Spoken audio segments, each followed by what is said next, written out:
ছাত্ৰ ছাত্ৰীসকল, আজি 2.2ৰ আমি প্ৰশ্ন আলোচনা কৰোঁ।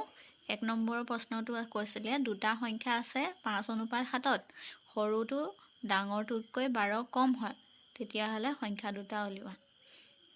ধৰা হ'ল সৰু সংখ্যাটো x, ডাঙৰ সংখ্যাটো x + 12। প্ৰশ্নমতে সংখ্যা দুটাৰ অনুপাত সমান 5:7। এতিয়া চোৱা সংখ্যা দুটাৰ অনুপাত x অনুপাত ছেকেণ্ড সংখ্যাটো কি পাইছিলোঁ আমি x + 12, তাৰ লগত কি হৈ যাব 5:7ৰ সৈতে সমান। অনুপাতত থকা মানে কি বাৰু?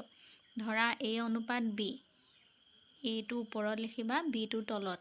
ভগ্নাংশত আমি লিখিব পাৰোঁ ওপৰৰটো ওপৰত, পিছৰটো তলত লিখিব লাগে।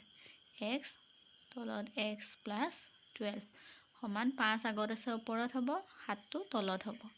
এতিয়া বজ্ৰ পূৰণ কৰিব পাৰোঁ 2.1ত যেনেকৈ আমি কৰিছিলোঁ, 7ৰ লগত x পূৰণ, x + 2ৰ লগত 5 পূৰণ।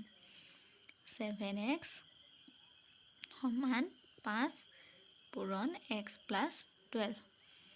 তাৰপাছত 7x সমান 5 xৰ লগতো পূৰণ, 5 12ৰ লগতো পূৰণ।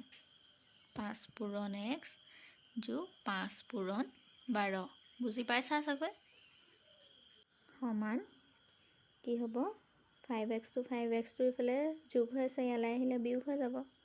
সমান 5 12 60। 7xৰ পৰা 5x গ'লে কি হ'ব 2x হ'ব। 7টাৰ পৰা 5টা গুচি গ'ল, 2টা থাকিলে 60। 2ৰ লগত x পূৰণ হৈ আছে, ইফালে নিলে কি হ'ব বাৰু? হৰণ হ'ব। 60 2য়ে হৰণ কৰিব লাগিব। কটাকটি কৰিব পাৰোঁ। 2 30 গুণ 60 হয় জানাই, 2 গুণ 2 2 30 গুণ 60।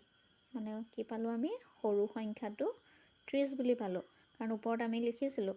এতেকে সৰু সংখ্যাটো সমান কি হয়? x সমান 30 পালোঁ মানে 30 হ'ব।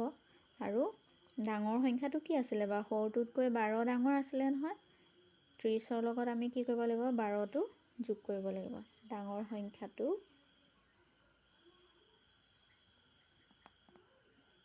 সমান 30, তাৰ লগত কি কৰিম? 12 যোগ সমান কি হৈ যাব? 42। হৈছে নাই আমি কেনেকৈ চাম চোৱা। 30 অনুপাত 42। 30টো ওপৰত হ'ব, 42 তলত। 6 কাটিব পাৰিম, 6 7 গুণ 42, 6 5 গুণ 30। ওপৰত 5 অনুপাত 7। এইটোৱে আমাক দিয়া আছিলে নাই? চোৱাচোন, ওপৰত আমাক কৈ থৈছিলে সংখ্যা দুটাৰ অনুপাত 5:7।